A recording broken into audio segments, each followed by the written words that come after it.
Hi, and welcome to our presentation. This is closed captions on Marvel's Guardians of the Galaxy, from design to implementation and a little bit more.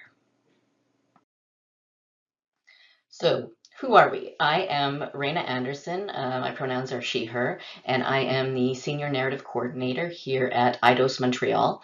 I've been at IDOS for almost 10 years now.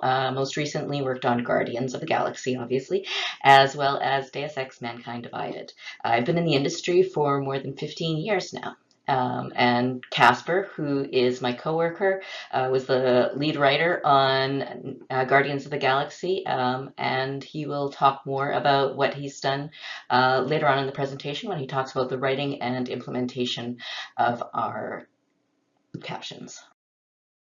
So this presentation is going to be part postmortem and part reflection on how this has gone, and hopefully it will act as a guide for ourselves for projects moving forward, as well as help other people when they are trying to consider how to design and plan for captions, as well as the writing and implementation of them. First thing that we're going to do is define what captions are versus subtitles for us at the context of what we did for Guardians. So for subtitles, this is spoken dialogue that is synchronized with on-screen text. Often this is used where the spoken language of the game is different from the viewer or player's language.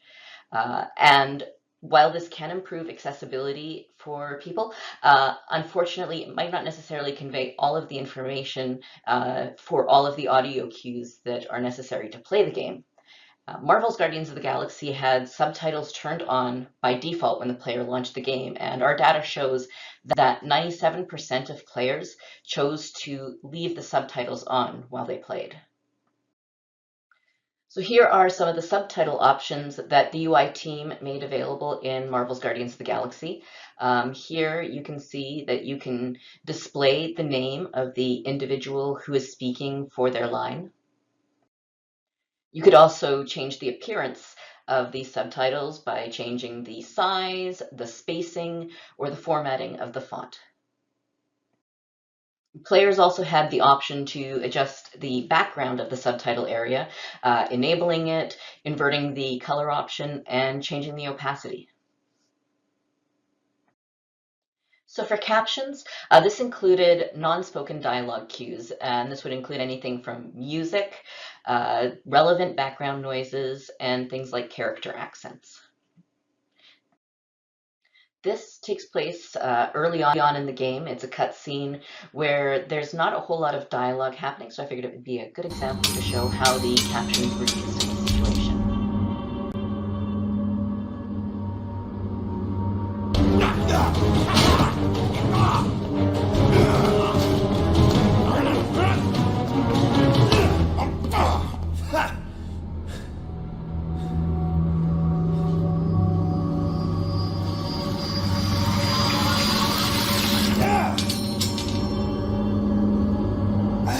Quill, you okay? Yeah, it's just. Man.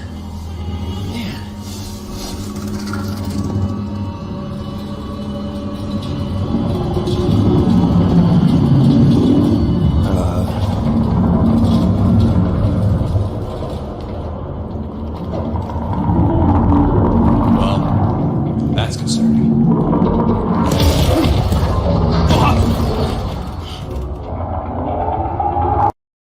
So in games specifically, captions can help to provide necessary gameplay information that isn't provided in subtitles.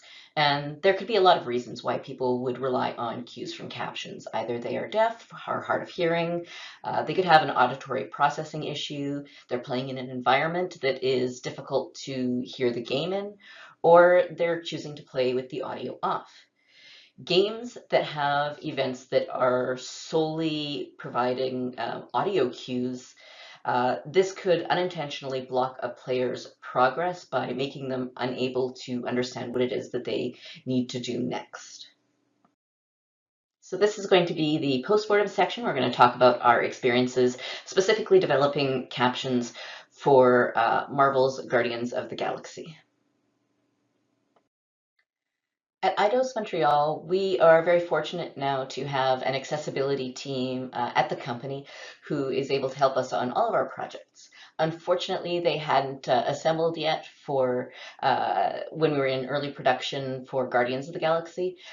This meant that all of the accessibility related features were driven by the champions on the project without them necessarily having specialized knowledge or training on these topics. Uh, we also had the issue that features like closed captions were prioritized alongside all of the other gameplay features. Writers on the project had been ramped down and moved on to other projects before the closed captions feature had been completed. And that meant that the lead writer, Casper, who's going to talk later about his experiences, was the one who did all of the integration of the captions in a last-minute push. Despite the obstacles that we encountered during production, we were fortunate to have a positive reaction from the public when the game was released. They felt that the captions provided context that they weren't necessarily receiving from the subtitles or the visuals or the haptic feedback. They also liked that our menus provided the option to activate the subtitles and captions separately. So this was a reaction that the accessibility team shared with us from somebody who it played with the captions on. You can see that the caption said that something pounds on wall, and then you see the characters' reactions of nervous breathing and frightened gasps. And Cyclopedia Brain said, "This is the purpose of proper closed captions serve. Context for character reactions and dialogue. While this pounding would only be mirrored in controller vibrations in games without CCs, this context provided is a huge boon to immersion." So based on our experiences developing Guardians of the Galaxies, we created some guidelines for internal use that we're going to share. So hopefully other people will be able to learn from our experiences as well. Our first step is consult with experts. We are fortunate, as I mentioned, to have an accessibility team built in at the company. So our first step is always to speak to them to find out what kind of feedback could be useful to our specific games.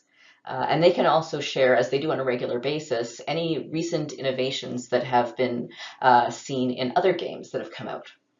We also want to plan ahead to make sure that there's a playable demo that will be available for any external consultants that we bring into the project so that they can provide their feedback on our intentions and we can understand their expectations.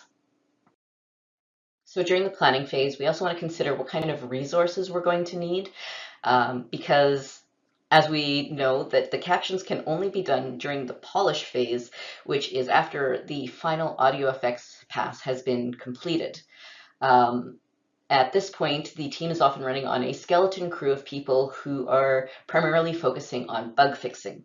So at minimum, to be able to implement the captions, we're going to need a writer or narrative designer, an audio designer, and a UI programmer.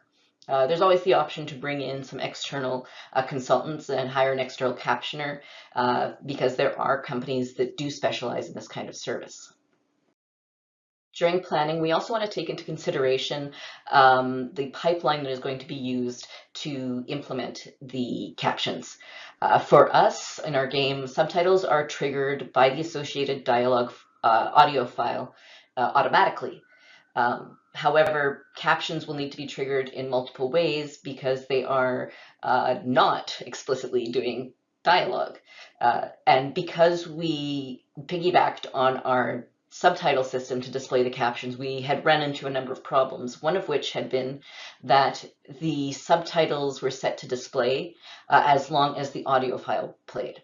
Unfortunately, a lot of SFX, the sound effects, are very, very brief. This meant that the captions were not staying on the screen as long as they needed to. Another thing to consider for the pipeline is that the options menu should make sure that there are separate toggles for the subtitles and captions so that they can be used independently. And now I'm going to talk a bit about the planning that we did for the localization of the captions. So for us, when we were developing the captions, we wanted to make sure that context was key.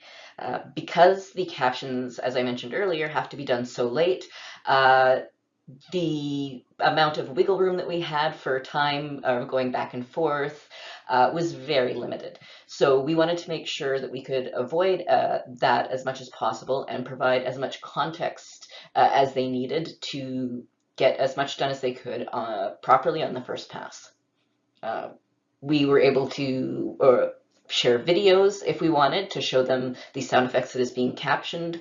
Also, we could provide them with save files so that they could get to specifically the moment in the build that they needed to understand. We also had in our writing tool a comment field for all of the text assets where writers could include additional context. For example, for the caption, Drax grunts as he spars, the writer included the context of Drax spars below, draws the player down to explore. Terminal beeps positively, said player enters the code numbers, success.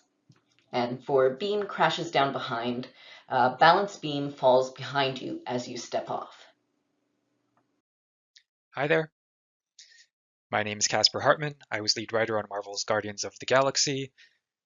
My role included story development, narrative design, script writing, script integration, and the very last thing that I did, and also the one that was least expected, was integrate the closed captions. So I'm here today to share with you some of my insights and lessons learned from that part of the experience. Just to give some context, the game released in October 2021, and I integrated the last of the closed captions in October 2021, so about as last minute as you can get. If you imagine Star-Lord sliding under a quickly closing metal gate, blasters firing in all directions, and a last-ditch effort to save the galaxy, I like to think it was kind of like that, sort of. Not to be outdone, one of our other writers, Ethan Petty, had his own heroic gate sliding moment by getting all the closed captions written in March 2021. I believe he wrote about 400 in total, and in comparison to the hundreds of thousands of words that we wrote for this game, 400 closed captions may not seem like a lot of writing, but I think the real demanding part of that task wasn't so much writing the closed captions as identifying what to write. Also, in its own way, March 2021 was very last minute because it kind of represented around the time of our localization deadline.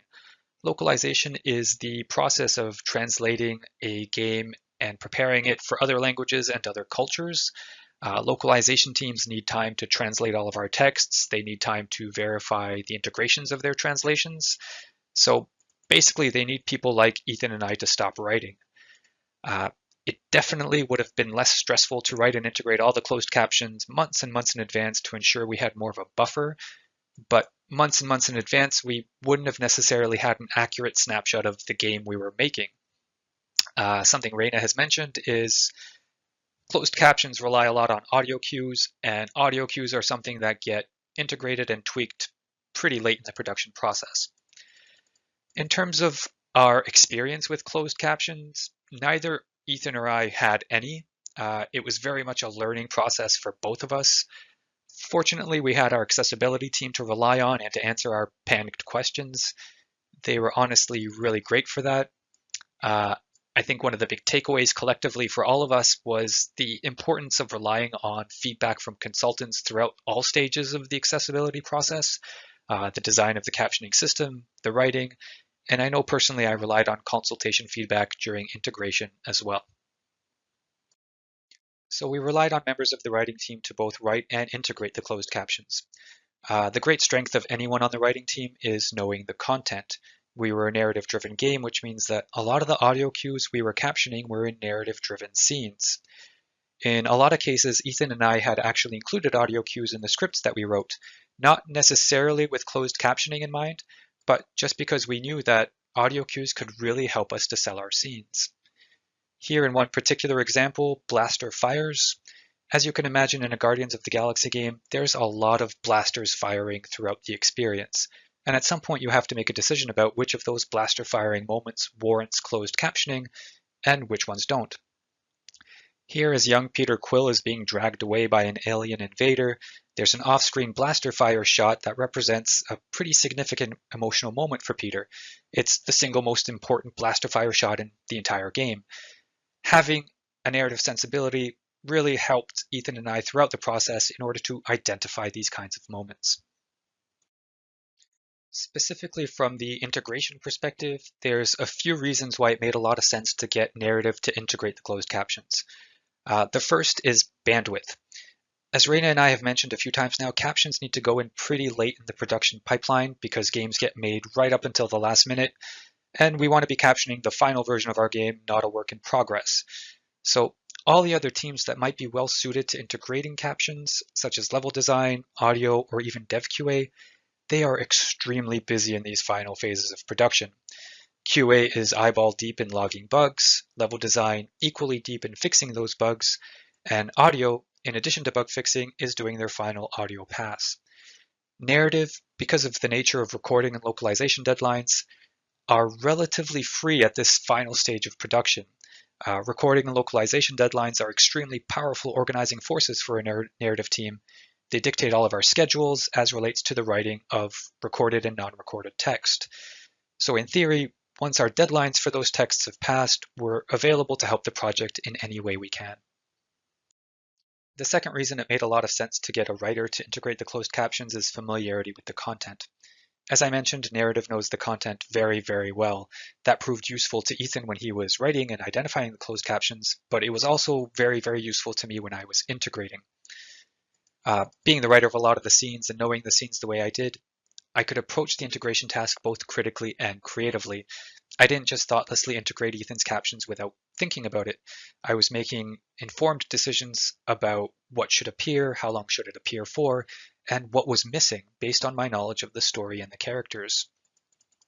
As I mentioned, Ethan had written about 400 closed captions, but I actually ended up integrating 500. So the number ballooned because I repurposed a lot of the existing captions to fill in what I perceived to be certain holes. For example, I used one instance of energy hums multiple times to convey important cues about different kinds of energy in the game, even though that wasn't the initial purpose at the writing stage. Again, back to chapter 6, there were a few moments where it wasn't just a question of repurposing. I decided that we were missing something that was so important that I made requests to localization to please let us translate newly added lines, even though the deadline had passed. As I mentioned before, Ethan wrote the majority of the closed captions 5 months before I started integrating, and in that time the game continued to evolve as cinematic and audio content was still getting tweaked. Dog barking is a specific example where it represented a significant narrative cue that we didn't have a caption for. In the scene with Peter's mom, the dog barking serves two very important purposes.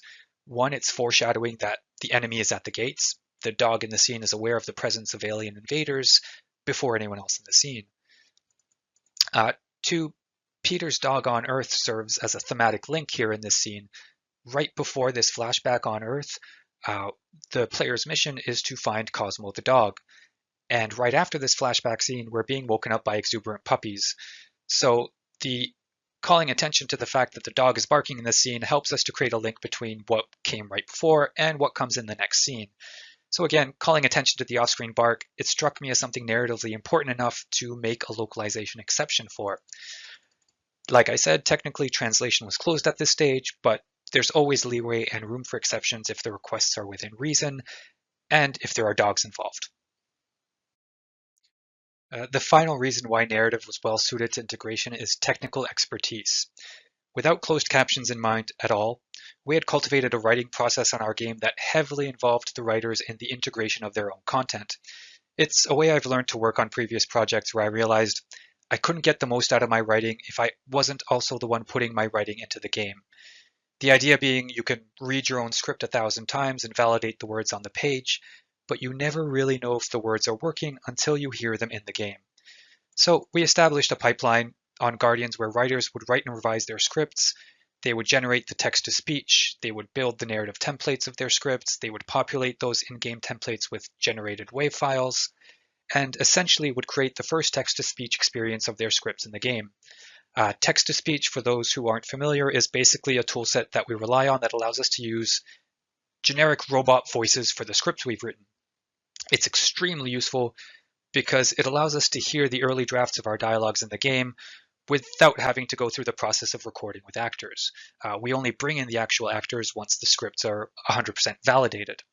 So on average, for a script that I wrote, I would go through maybe 30 or 50 or 60 different versions of robotic voices just to get a sense of how the dialogues were playing out in the game. For this became an essential part of who we were as a writing team. We were technically savvy, and we were able to quickly iterate and validate the experience of our content in the game. So with that pipeline in mind, a lot of the tools we relied on to integrate narrative content and ultimately to integrate closed captions was developed not just for the writers, but with the writers. We were part of the process. So all of this to say that having a narrative team that was comfortable on the narrative tech side made the decision to use a writer to integrate the closed captions a lot easier. Essentially, the experience of integrating closed captions was not unlike the experience of integrating our own dialogues, and no one knew that process better than us. So we had the bandwidth, we had the familiarity with the content, and we had the necessary technical expertise. That's a lot of reasons for why me as a writer, I was the right person to integrate the closed captions at the end. I think it's also worth saying something about why I wasn't the right person. As much as I love to trumpet the technical expertise we cultivated within our writing team, that expertise is still relatively limited compared to other departments. Specifically, we were experts on integrating narrative content, which made us very well suited to integrating closed captions in narrative-driven scenes. But what I learned in my experience is that not all closed captions are narrative in nature. Just to give a very high-level idea, anytime there's narrative content in the game, like the Guardians talking on the screen, which they do a lot, that content is generally integrated through a sequencer. Some of you might be familiar with how sequencers work through film editing software. You have a timeline, the timeline has a beginning and an end, and then you have various tracks dedicated to different kinds of data. A track dedicated to the dialogue lines of the different characters, a track dedicated to cameras, to sound effects, to music, to animations, etc. And one of the tracks we added was closed captions. So anytime we needed a closed caption in a narrative-driven scene, all I had to do was dig up the relevant sequence, drag the caption into the appropriate spot, and make some decisions about length and timing. It was a process I was very familiar with. So what I realized is that not everything in the game is driven by narrative logic, and not everything is integrated through a sequencer. There are a lot of moments, specifically gameplay-focused moments, that are more driven by scripting and under-the-hood systems. And in a lot of those cases, when I recognized an important audio cue outside of an existing narrative sequence, I basically had no idea how to integrate that caption. One concrete example, in the mission on Seknarf 9, there's a moment where Rocket needs to blow up part of a spaceship for the player to traverse a particular section of the game. I had a caption about a bomb exploding inside of a ship, which felt pretty important. The audio cue does a lot to convey to the player that Rocket did his job and this part of the blockage is complete. So if you don't hear the audio cue and you don't know that there's been an explosion, you might not key into the fact that the environment has been altered and you can now move on to the next part of the blockage. So all the dialogue involved in getting Rocket to blow up the spaceship in this part of the game was inside a sequence, which I felt very comfortable with, but the actual moment of the explosion took place after the sequence. So the sound itself wasn't inside the sequencer. It was a sound effect that existed outside, somewhere in the spaghetti world of mission scripting, which I really wasn't very familiar with. Now, the caption's actually in the game. I identified it as a very important moment, and basically what I did is I spent some time ninja fixing the sequences and reorganizing the sequence logic, all so that I could figure out a way to integrate this caption in a way that I was familiar with. I mean, that's the kind of last-minute ninja fixing you ideally want to avoid in the final phase of a project. It's risky and it's time-consuming. So there were a lot of other similar cases where I had to make the difficult decision to deprioritize the integration of a certain caption, pretty much solely because I didn't know how to integrate it. So in terms of concrete takeaways, in addition to cultivating versatile skill sets like we did on the writing side, which really helped us to be able to participate in the closed caption integration process, and wishing for more of a concrete action plan for different types of captions and different types of integration, where sometimes I felt a little bit limited and maybe not versatile enough, The one final thing I took away for future writing and integration is the importance of 911 scripts. A 911 script is something that we use on the dialogue side to write as many different types of generic filler lines and reaction lines for the actors to record before the recording deadline. So a game like Guardians of the Galaxy is extremely handcrafted, but in order to really sell the magic of the experience, we rely on a lot of Band-Aid type lines to help fill in some of the awkward transitions or to tweak something in the final stages that just isn't working. When we write these banks of 911 scripts, we always hope we won't need them, but inevitably we end up needing them. So, for example, please don't count the number of times Star-Lord says, "Whoa, whoa, whoa," or "Here we go," because it's a lot, and it's the same line being used over and over and over again. But again, within limits, if done correctly, these kinds of Band-Aid line solutions can be real lifesavers towards the end of a production. And I could have relied on something like that for closed captions, not just for dialogue. In terms of some broader takeaways, not just from a writing perspective and an integration perspective, but on behalf of both Reina and I, planning. I think Reina and I agree is the single most important thing. But then also recognizing that planning alone will never be enough. In the spirit of the Guardians of the Galaxy, even with the best laid plans, something will inevitably go wrong, and you need people with versatile skill sets to adapt to the crazy realities of production. Having accessibility champions on the team was also extremely useful, and it allowed us to deliver what we ultimately delivered. People like Dan Fortier on the UI side, Améliane on the accessibility side. There's a lot of others, both in technical fields and on production, people who helped us to make sure that what we were doing was important and we needed to keep pushing in order to do it. For a lot of us, we put so much of ourselves into this game and we want people to experience it. So it's the reason why we do what we do, and focusing on accessibility features like these ultimately means more people get to share that experience that we created. So it's really something phenomenal. From what little I observed while integrating and working with our accessibility team, and then also seeing the reception to what we did, it seems like closed captions are a great area to innovate on in the industry. It's become second nature for a lot of us to play test the things that we're working on in order to get a sense of player feedback. We do so many play tests over the course of our production, and it feels like maybe we need to develop that same kind of reflex on the accessibility side as well. For me personally, coming out of this experience, I was surprised how seamlessly closed caption integration actually fit into my existing tasks in the final 2 months of production. As a writer with some level of technical expertise, my primary role at that stage was actually to do a last-minute dialogue timing polish pass. So I was fixing broken dialogue transitions, just doing this broad kind of sanity check on the experience of the dialogue in the game. So closed caption integration actually served as a kind of organizing force for me, because I was going through the game from beginning to end, I was inside of sequences, and I was identifying captions that were missing or that needed to be integrated or that needed better timing. And at the same time, it was within the same sequences that I was also working with the dialogue in order to polish the dialogue.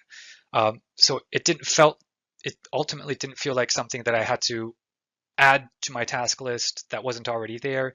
It just became a natural part of what I was working on. It fit seamlessly into our production cycle. On behalf of both Reina and myself and everyone at Eidos who had anything to do with accessibility, thank you for listening, and see you next time.